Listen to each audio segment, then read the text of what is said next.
Olá, estamos de volta com o programa Bem Viver. Esse é o último bloco e a gente está falando hoje sobre dores de cabeça. Estou aqui com o neurologista Dr. Leonardo Brandão. Dr. Leonardo, a gente estava falando sobre a automedicação no último bloco e eu também já ouvi falar muito de uma pessoa assim, a pessoa que se automedica no caso. Ela sempre toma o mesmo remédio, mas ele começa a ficar ineficaz. Porque aí ela começa a tomar 2, 3, isso também é perigoso, né? Acontece, é. Isso daí, na verdade, é o mecanismo que está envolvido com a ocorrência dessa condição que eu falei anteriormente, que a gente chama de cefaleia crônica diária. Né? Por que acontece a cefaleia crônica diária? Em condições normais, tá, todo mundo produz um neurotransmissor, né, que a gente chama de endorfina. É um neurotransmissor que é liberado em situação prazerosa, ou seja, quando você está fazendo alguma coisa que você gosta, uma atividade física, está comendo uma comida gostosa e por aí vai. Né? Só que a endorfina, tá, ela também tem uma ação analgésica. Claro que infinitamente menor do que o analgésico sintético, mas é. Então, quando você tem algum tipo de dor, toma uma pancada, alguma coisa assim, seu cérebro libera endorfina também. Tá? Na hora que você começa, toda hora que você está com dor, a tomar um remédio, isso sinaliza o que para o seu cérebro? Fala assim, opa, ele está tomando um negócio ali, então não preciso gastar minha energia produzindo endorfina. Então você começa a diminuir a produção de endorfina. Tá? E além disso, o que acontece? O remédio, quando você começa a usar sistematicamente, ele vai perder efeito. Com o tempo, entre aspas, como se o organismo criasse uma resistência àquele remédio, entre aspas, tá? Então você toma um, resolve, daqui a pouco tem que tomar 2, daqui a pouco toma 3, daqui a pouco toma a caixa inteira e você continua sentindo dor, tá? E aí, além disso, você não produz endorfina mais. Então você fechou um ciclo vicioso aí de o remédio que não está fazendo efeito mais e esse organismo que não está produzindo endorfina. Então você vai desencadear uma condição que a gente chama de cefaleia crônica diária, que é muito mais difícil de tratar. Então uma das complicações da automedicação na dor de cabeça é essa. Mas, por exemplo, eu tenho uma dor de cabeça aqui, outra lá. Nesses casos, eu tenho que procurar o médico ou só se ela ficar frequente? Olha, o ideal é que procure, entendeu? Pode ser, porque na verdade o que acontece? Via de regra, é uma dor de cabeça benigna. Tá? É preferível que você procure o médico para o médico poder te orientar, olha, não se preocupe que isso não é nada demais, do que de repente você postergar e quando for procurar ser uma condição de maior gravidade. Tá? Então o ideal é que se começou a sentir dor de cabeça, procura logo o especialista para o especialista poder avaliar. Principalmente se for uma crise muito forte, não? Sim, na verdade a gente tem sinais de alerta, né? No que diz respeito à dor de cabeça. Ou seja, os livros americanos chamam isso de red flags, né? As bandeirinhas vermelhas. São sinais de que aquela dor de cabeça que a paciente está apresentando são sinais teoricamente associados a uma dor de cabeça de maior gravidade. Então, nesse tipo de situação, aí não tem jeito, tem que procurar médico mesmo.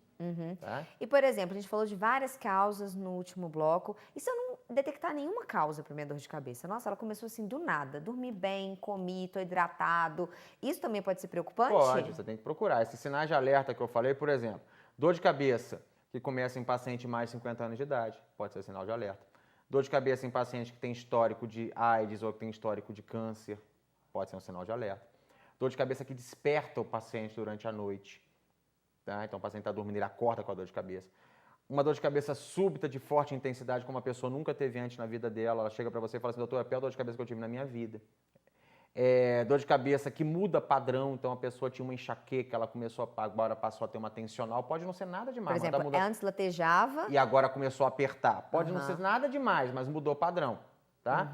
Então, cefaleia que inicia logo que o paciente acorda, ele dormiu bem, na hora que ele acordou, abriu os olhos e vê aquela dor de cabeça forte. Tá? Dor de cabeça que muda com ortostatismo, o que eu quero dizer com isso? A pessoa está deitada, ela não sente nada. Ela senta, de repente, vem aquela dor de cabeça muito forte. Na hora que ela deita, a dor de cabeça some. É diferente da dor de cabeça da ressaca que a gente já falou. Incomoda, incomoda, mas não é aquela que vem muito intensa. É aquela dorzinha chata, tá? Então, você tem sinais de alerta, né? Isso aí pode ser que você esteja diante de uma condição mais grave, que aí seria uma cefaleia secundária. Então, em todos esses casos, pode ser uma doença mais grave. Pode ser uma doença mais grave, e aí o ideal é procurar atendimento médico quanto antes. E tem como prevenir dor de cabeça, doutor Leonardo? Olha, prevenir não, né? Como a gente até comentou, é um sintoma, né? Muitas vezes, que é extremamente prevalente, é muito comum. Dificilmente você vai encontrar alguém que nunca teve dor de cabeça na vida. Tá? Até pode ter os felizardos por aí que nunca tiveram, mas é muito comum. Agora, prevenção, você vai falar de prevenção quando você está falando de tratamento, né? Então, se você fez um diagnóstico, por exemplo, de uma cefaleia enxaquecosa, tá? Que tem indicação de você fazer prevenção, de fazer profilaxia, você vai começar. A mesma coisa diz respeito aí à tensional, a mesma coisa você fala em salvas, ou seja, tem tratamento, isso que é a prevenção para dor de cabeça, tá? Que aí vai ser um tratamento contínuo, não vai ser assim, não. senti dor de cabeça, tomei o remédio. Não. Claro que tem algumas condições, por exemplo, você pode fazer um diagnóstico de enxaqueca e falar assim, vem cá, mas a frequência e a intensidade dessa dor não é tão alta, então você vai poder prescrever um remédio para o paciente que ele vai usar ali pontualmente, quando a dor de cabeça incomodar. Se for uma dor de cabeça com uma frequência, com uma intensidade maior, entendeu? Que aí você toda hora vai ter que ficar tomando remédio para dor, é preferível você começar com profilaxia.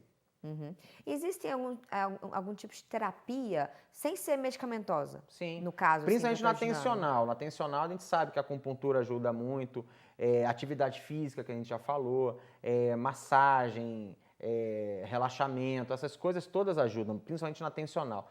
Na migrânia é menos, entendeu? Na migrânia é menos. a enxaqueca. É enxaqueca. Na migrânia é menos. E tem até alguns estudos falando também de acupuntura em enxaqueca, que costuma ajudar, tá? Mas a terapias alternativas seria mais realmente para tensional. É melhor assim. É melhor. Então, eu acho que a pessoa tem que ficar mesmo atento, né? A causa, talvez, dessa dor de cabeça, dessa cefaleia. Sim.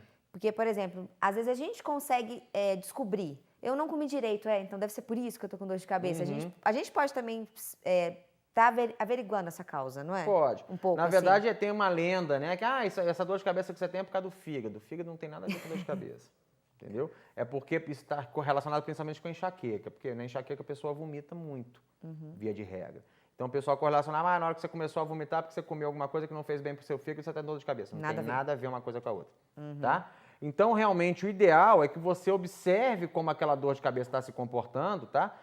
E procure o especialista assim que for possível. Para quê? Porque, como eu já falei, pode ser que não seja nada demais, tá? Pode ser que seja alguma coisa que demande tratamento ou pode ser alguma coisa até que seja mais grave. Quem vai poder definir isso para o paciente é o especialista. Então, a gente tem que ficar atento mesmo. Exatamente. Tá olhando.